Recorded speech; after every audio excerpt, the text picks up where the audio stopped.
Okay, she is gonna break her silence. I hate that already. I have to break my silence. There is something fundamentally wrong with you if you love horror movies. I've really been holding my tongue on this for a long time. Why do you want to be scared all the time? Why do you like gore? Why do you want to see blood and guts on screen when you could watch something nice? And you don't even have to feel nice when you watch stuff. You can you can watch something that's heart-wrenching or sad but just like blood and guts. And like I see it on dating apps all the time. Oh, I need to watch horror movies with somebody during spooky season. Shut up! Ew! Your idea of romance, you want me to come over to your house. Me, a woman, you, a man, famously violent murderers as a genre. You want me to come to you, a strange man's house, and watch violence porn? And then kiss? It's not gonna work for me. And it's become so mainstream. People are like, I love horror movies. Why? Not even suspense or thriller. Horror. I cannot get behind this. I will not get behind it. Horror is such a quick swipe left for me. I'm like, near. Why do you like that? That's fucking weird. I can't. Okay, well, that is a lot to unpack, isn't it? Okay, first off, I don't like her attitude. Whenever somebody says that I have to break my silence, you think it's something important, you think it's something that maybe they went through some trauma, or maybe they have to get something off their chest. Because, sometimes as humans, we carry a lot of burdens. No, this is just an opinion. It's nothing important. You really didn't have to stay silent for this if you want to state your opinion. That's thing number one. Thing number two is when she said that, why do you want to be scared all the time? I don't know. I don't think she's ever watched Inside Out.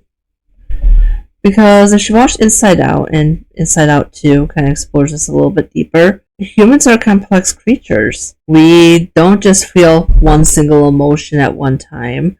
We feel multiple. You could be sad and happy. You could be sad and afraid. You can be angry and happy. We are complex critters. Humans are. So her basically saying, oh, why do I want to be scared all the time? Not all horror movies invoke fear. I mean, God, killer clowns from outer space. It just tickles their funny bone. I hate that I made that joke. I hate that. But you gotta see my point, though, is that not all horror movies are like that. Not only that, it's like what's scary about Evil Bong movies. Well, I mean, I guess if you smoke the ganja all the time, maybe it could be a little scary. But, I don't know. Cheech was in it and he was just fine. Just like any other genre, you're going to have your different feelings on it. That's just how it is. And then she said something about, seeing that on dating apps all the time. Okay. I've never been on a dating app before. Never really had to. But I can imagine that I would like to tell people on a dating app what kind of hobbies I enjoy. I'm sure that people would want to see what kind of hobbies you enjoy to see if you are the right person. And obviously her hobby is not horror, and that's cool. You don't have to date that person. You can move on. You can shut the fuck up and move on. It's not that hard. It's not complicated. I really hate her attitude because I've seen this attitude a lot in my personal life with people before. You ever had that experience where somebody asks about a special interest you might have or a hobby that you really, really just love, okay? And they ask you, what your hobby is about. And you get really excited and you tell them what your hobby is about. And the thing is, they didn't ask you what your hobby is about out of good faith. They wanted the information from you and then went around your back and told some friends, or colleagues or whoever, whoever may listen. Yeah, this is what their hobby is, and they make fun of you. This is the kind of vibe I'm getting, and once we watch the other videos, I think you guys will understand why. She doesn't want to have a national discussion. She just wants to pick a fight with a community that doesn't share the same hobbies she does. And she, honestly, her word usage, and when I say word usage, I'm coming at this from the angle of I'm not a psychiatrist, and I never claimed to be one, but I come with this with the angle of somebody who has majored in communications. So I'll be picking at her word usage quite a bit. Like some of her word usage at the beginning sounded very defensive. Like when she was saying, well, why do you want to be scared all the time? It sounded very defensive. So maybe like maybe she avoids being scared, and that might be a hard emotion for her, and that's understandable. Emotions are hard, emotions are complicated. But at the same time, you're coming in pretty much with boxing gloves, trying to tell a whole entire community that you're wrong for enjoying this one thing that you really, really like. And a lot of her argument, and you'll see later more, it's really a nothing burger. Like, honestly, what this boils down to is I don't like said thing. It'd be one thing if she actually came up with a good faith, wanted discussion. And some people actually in the comments gave her a good faith discussion, and she just bypassed them. Not only that, but there's also a thing to be said too about horror as a genre. If we actually go back in history of why we have horror, why we have folklore, why we have storytelling, here's why. Way back in history, way back in the beginning, humans were often in tribes, okay? The elder or the medicine man or whoever was a higher standing were the ones that would tell these tales or these folklore or these stories, and a lot of them would be to scare the tribe members and to keep them safe and within the tribe, because it was a survival tactic. And it was basically stories that told you why you can't trust other tribesmen out there, why you need to not go in the woods at night by yourself, not without other people, like a hunting party, why the unknown is terrifying. The very first of stories that we had were all verbal. They weren't written, they were just spoken. So it was all for survival, it was all to scare the tribe members into doing what is needed for the tribe and to ensure the tribe's survival. Okay? Now fast forward through time a little bit. Now let's say we're around ancient Greeks. We're still in BC, but we're in ancient Greeks now. We still have our folklore and we still have our storytelling, but now we can actually write our stories. And now we can actually perform our stories in theater.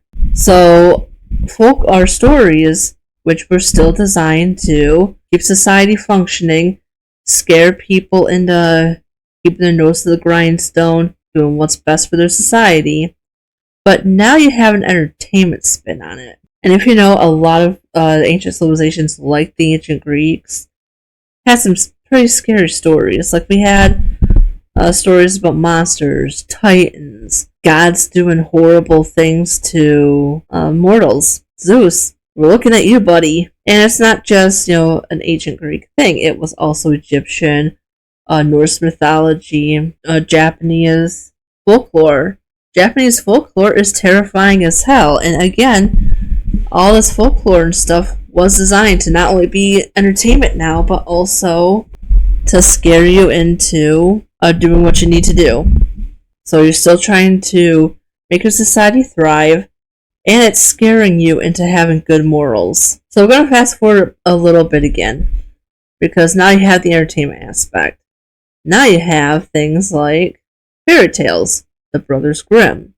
Brothers Grimm is insanely dark, but the same exact rules apply.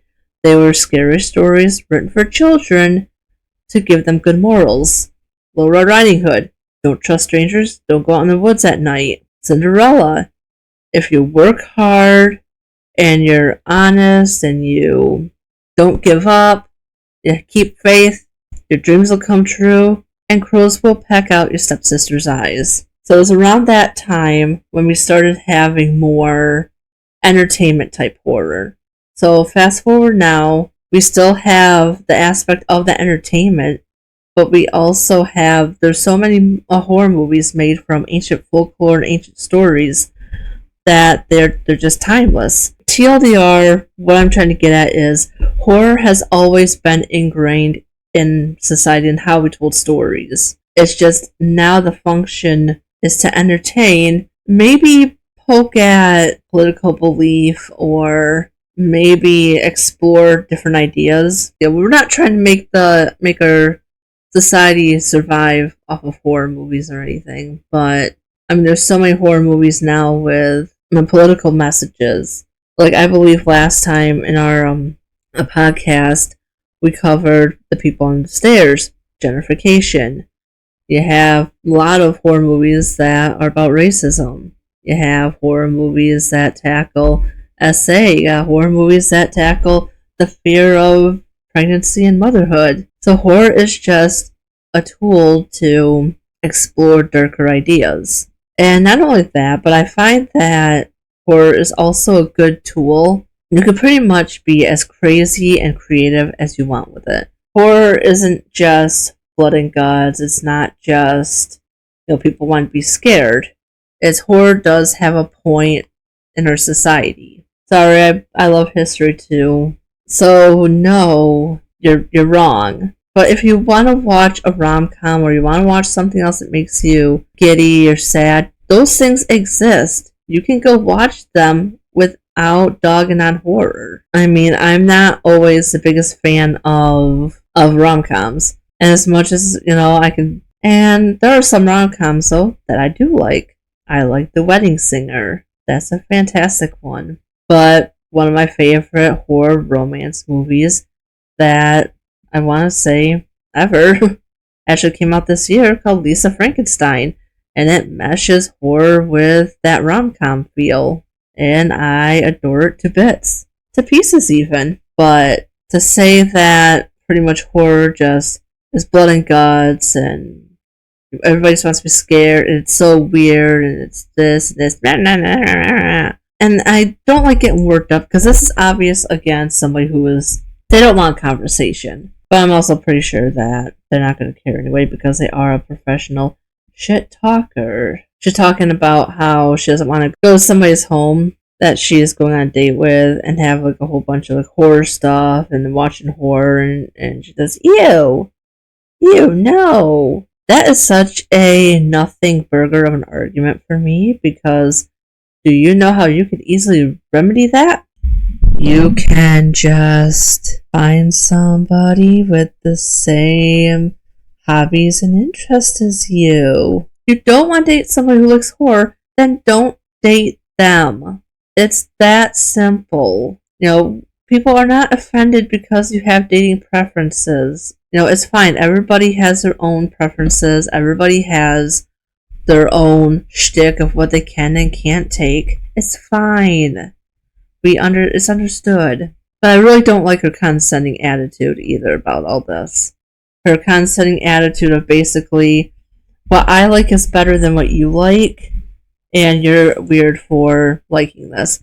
I have seen a lot of people like this person in my lifetime, and it's always like the same thing of, I'm just making fun of what you like just because I can, pretty much.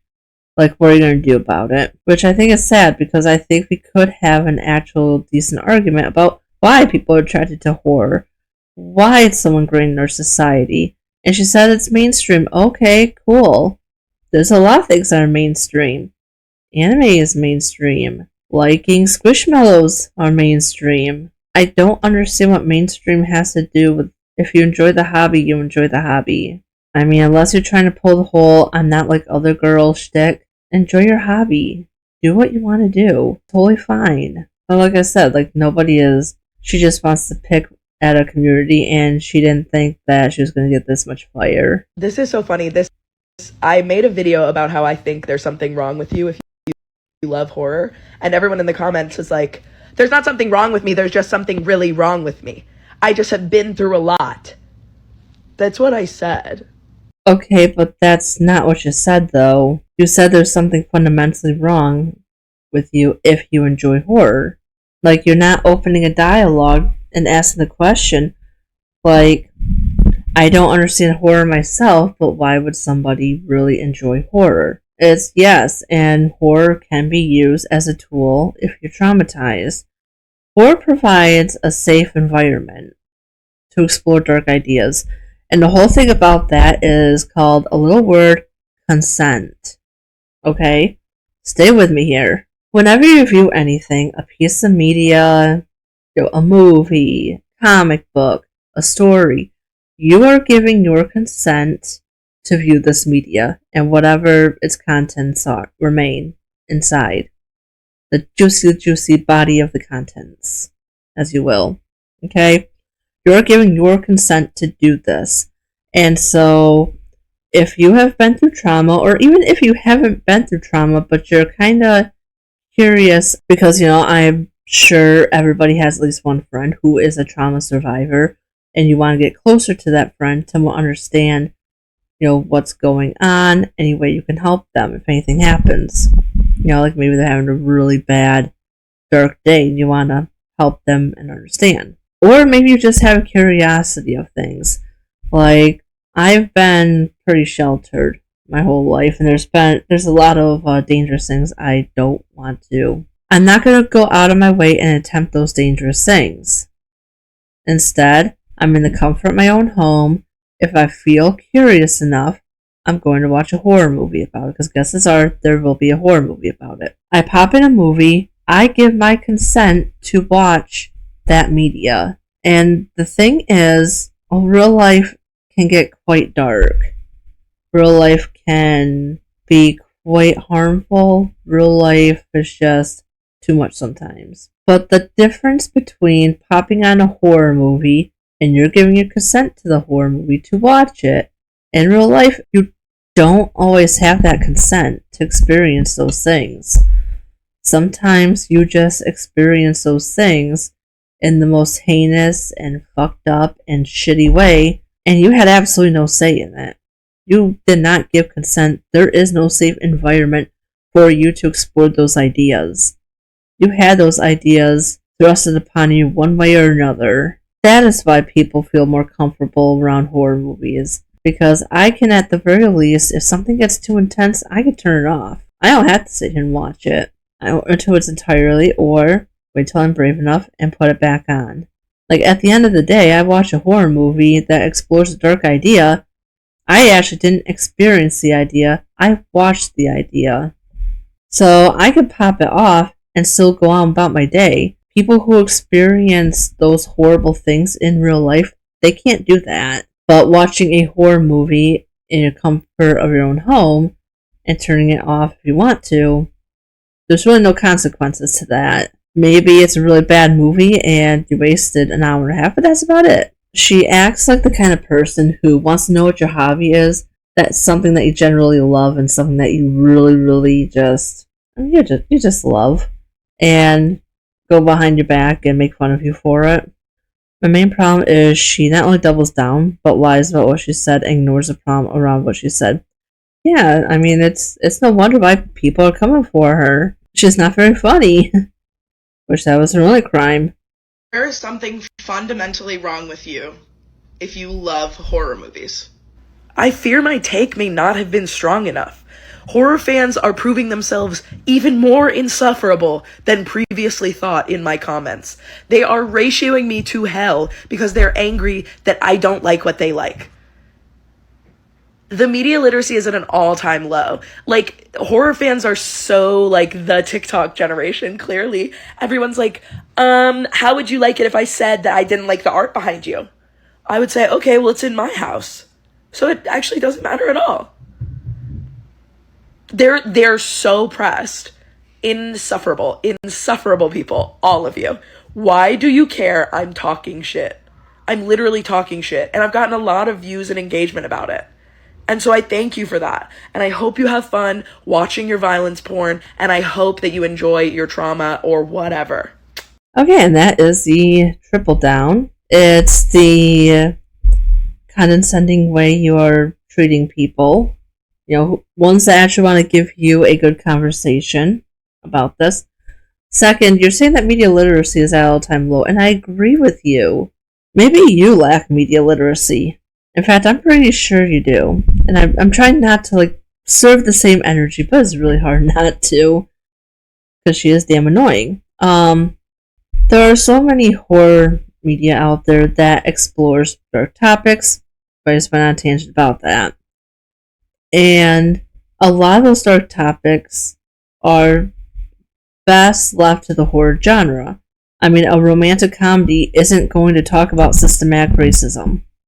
If they do, then it's going to be pointed out in a silly, oh, you silly white people type way, and that's not how something like racism or essay should be tackled. And then you got the drama genre, which very well can tackle this about the same way that horror movies can. But horror, of course, is more creative in ways where they tackle it. And the problem is too, genres will often, and I forgot to say this earlier, but genres will often cross over. So you're not always going to have a straight up horror movie. You might have a horror thriller, a horror comedy, an adventure that has really good horror elements, like The Mummy. You're going to have like all these different ingredients. Also, there's the reason why we make fun of the blue curtains. Like, they could just be blue curtains, or the blue curtains could actually mean that the salesman is sad, and therefore you must be sad. But horror is not just the TikTok generation. Now, access to horror and access to other genres and other works of art, TikTok has made it much easier to absorb those ideas. So you're going to have fans of horror media and other media that stretch millions of people in 2 seconds. So it's not the TikTok generation. I can assure you that one, because horror fans have always existed. Oh yeah, she doesn't act like she's butthurt, and she's mad because they're ratioing her. There is a quote I would like to address. One of my favorite quotes of all time came from the Fresh Prince of Bel-Air. You don't start nothing, there won't be nothing. So, if you came in with a much better attitude and actually wanted to establish a conversation, I'm pretty sure you wouldn't be ratioed to hell right now. But you chose to come in with a snotty attitude, a condescending tone. You just wanted to start drama, and you got it. I don't feel bad for you. And then, yeah, she ignores the part where she ignores there's something wrong with you. When you're trying to make a point, something, or a gotcha, and somebody says, yeah, maybe I do have something wrong with me because I enjoyed this, they will cling onto that statement so hard, and they will throw it back each and every time you say something. But see, this person admits that there was something wrong with them, therefore there's something wrong with all ya. Y'all traumatized. And we know that's not the case. Because, humans are complex. But she clings onto that one thing because that one thing of somebody admitting that, yeah, maybe there is something wrong with me because I like horror movies, basically to her is a confirmation bias. It means, I am right, you guys are wrong, therefore my case stands. And that's like all she's reading from this is, I'm right, I'm right, I'm right. And part of her statement also ignores the whole, if you don't like it, ignore it. And that's true. If you don't like something, ignore it. You don't want to date somebody who loves horror, then don't. Nobody is holding you at gunpoint. That's the thing. The internet is a funny, funny thing. Where if you say something, especially with how you say it, because she came in pretty freaking hot, expect some pushback with how you treat people. The only point I can really agree with her on with anything is media literacy is lacking. That's a totally different can of worms that does not pertain to horror specifically. But she's using that as an excuse to say, see, look, you guys are a TikTok generation. Not only that, but I really hate it, and I forgot to say this for the first video, but I didn't like being told to shut up. As you can see, we are not shutting up. and we are doing this. But if you're trying to have a conversation with somebody, don't tell them to shut up. Caption says, horror fans are some of the nicest people I've ever met. Which they are. You chose to make trouble in their neighborhood. This is probably the last video I'll make on this, because y'all are really having a problem with me, and that's okay. I do want to let you know that I have spent the last 24 hours, 48 hours, fielding, like, actual death threats and insults that are just absolutely insane because I said that there's something wrong with you if you like horror. And listen, you've tried to educate me in the comments. And by educate, I mean you've called me fat, ugly, boring, unfunny, homophobic, racist, unsafe for autistic people, and a lot of other unfounded things. The fat one is founded. But I hope that the people who are in the comments saying, actually, horror fans are some of the nicest people I've ever met in my life, I would like you to go back through my videos and read the comments. You really have sought me out on other platforms. And you know what? What I hope is that you seek me out in the street. You already called me Andre the Giant, and you're right. Would you like to have this conversation in person? Would you? I didn't think so. I think what you should do is go back to watching your weird fucking slasher films. And listen, if my video offended you and the shoe fits, look inward. But if you were one of the people who saw the video and was like, yeah, I do have a lot of trauma, it is kind of odd that I find soothing in horror movies. That was the original intention. You misread it, and that's okay. You know, that's one of the risks we run when we put videos on the internet. So I'm really not pressed, but you guys are. And yeah, I just really encourage you to think about how you treat other people on the internet. I have been a fat woman on the internet for over a decade, far over a decade. So I'm really thick-skinned. A lot of people have said some really heinous shit to me on the internet. And I slept really soundly last night. Like, you guys aren't doing it for me. But I do hope you treat other people with a little bit more kindness. And also, I do want you to know that you can close the app. When you see something you don't like, you don't even actually have to close the app. You can get off of my video or off of my profile. You really, for real, don't have to engage. And a lot of you have spent hours in the comments arguing and calling me really mean names, and there just really isn't a reason for that. I was doing a haha funny and you didn't like it, and that's gonna be okay. I hope that you find some peace. And ultimately, I love you dearly. God, I really hate her condescending attitude. Yeah, so let's unpack. Harassing anybody or any kind of harassment is not good. Don't do it. It's not becoming. So, do I believe that this creator has gotten harassed for her hot take? Absolutely. It's the internet. You know, that's what happens. Harassment happens, unfortunately. No matter what your intentions are, good intentions are paved with the road to hell, after all. But the good intentions are not what happened here. What happened here was you had a hot take about horror. You thought that maybe the horror community would be easy to do this with, and you fucked around and found out. So yes, I do believe that you got some hate for it. I do believe that you got harassment for it. I don't condone it. It's not right.